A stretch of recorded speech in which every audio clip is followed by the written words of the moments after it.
आज मैं इस वीडियो में पाठ 19 रसखान के सवैये लेकर उपस्थित हुई हूँ। पहले आइए देखते हैं इसका कवि परिचय। इस पाठ के कवि रसखान जी हैं। पहले देखते हैं इनका परिचय। रसखान जी का जन्म 1548 में हुआ था। उनका मूल नाम मतलब उनका असली नाम सैयद इब्राहिम था और वे दिल्ली के आसपास के रहने वाले थे। कृष्ण भक्ति ने उन्हें ऐसा मुग्ध कर दिया कि गोस्वामी विट्ठल नाथ से दीक्षा ली और ब्रज भूमि में जा बसे।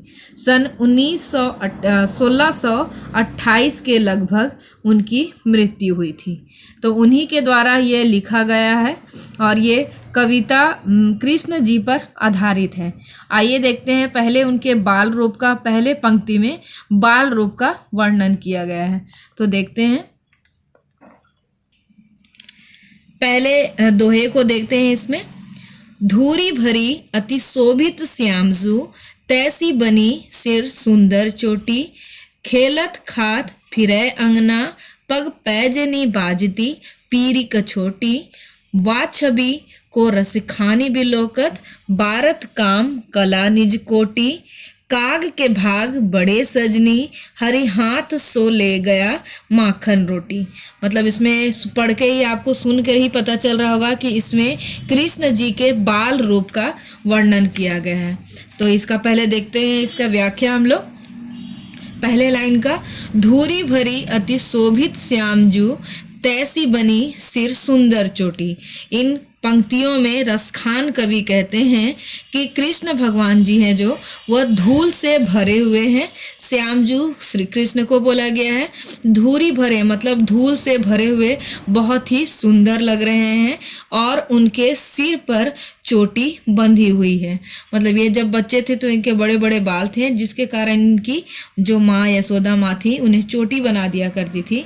तो यहाँ पर रसखान कवि इस लाइन में उन्हीं का वर्णन करते हुए कहते हैं कि धूल से श्याम जी के, कृष्ण जी के धूल से भरे हुए वो बहुत ही सुशोभित हो रहे हैं, बहुत ही सुंदर लग रहे हैं और उनके माथे पर, उनके सिर पर सुंदर चोटी बंधी हुई है। दूसरे लाइन में देखते हैं, खेलत खात फिरै अंगना, पग पैजनी बाजती पीरी कछोटी। यहाँ पर बोलते हैं कि वह खेलते खाते हुए आंगन में घूम रहे हैं और उनके पैरों में, पग मतलब पैर होता है, पैजनी मतलब पायल को बोला गया है कि उनके पैरों में पायल बज रही है और उसके कमर पर, यहाँ पर देखिए बताया गया है पीरी कछोटी, मतलब उनके कमर पर पीले वस्त्र उन्होंने पहन रखे हैं। कछोटी यहाँ पे गमछा को बोला गया है। तो छोटे बच्चे को देखते हैं कि उसके कमर पे, यहाँ पर बताया जा रहा है कि पीले वस्त्र उनके कमर पे बंधे हुए हैं। तो दूसरा लाइन को फिर से देखते हैं। मतलब इस लाइन में कहते हैं कि वह खेलते खाते हुए आंगन में घूम रहे हैं और उनके जो पैरों में पायल है वह बज रही है और उनके कमर में पीले कछोटी मतलब पीले गमछे बंधे हुए हैं। तीसरा लाइन देखते हैं, वा छवि को रसखानी बिलोकत, बारत काम कला निज कोटी। मतलब इस लाइन में कवि, यहाँ पर जो रसखान कवि है वो रसखान कवि कहते हैं कि इनकी मनमोहक छवि, इनकी सुंदर छवि के आगे, इनकी सुंदर छवि को देखकर करोड़ों कामदेव नेछावर हो जाएंगे। कामदेव अपनी सुंदरता के लिए जाने जाते हैं। तो इसलिए यहाँ पर बताते हैं रसखान कवि कि इनकी सुंदर छवि को देखकर, इनके सुंदर मनमोहक चेहरे को देखकर इस पर करोड़ों कामधेनु भी नेछावर हो जाएंगे।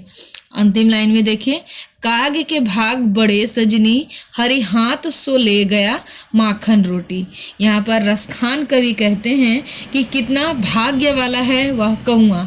काग बोलते हैं, यहाँ पर कौआ को बोला गया है कि वह काग बहुत ही भाग्यशाली है जिसने श्री कृष्ण के हाथों से माखन रोटी छीनकर ले जाता है। मतलब यहाँ पर बताना चाहते हैं कि वह बहुत ही किस्मत वाला है कौआ, जिसे श्री कृष्ण के जूठे रोटी माखन रोटी खाने का अवसर मिला। तो ये चारों पंक्तियां एक बार आप दोबारा से पढ़ के देखेंगे। लाइन थोड़ा सा समझ लें, लेकिन ये थोड़ा सा दोहा वाला लाइन थोड़ा है, तो इसको आप पढ़ के आप दोबारा एक बार देख सकते हैं। वैसे अब आगे की पंक्तियां मैं अगले वीडियो में लेकर आऊंगी। धन्यवाद।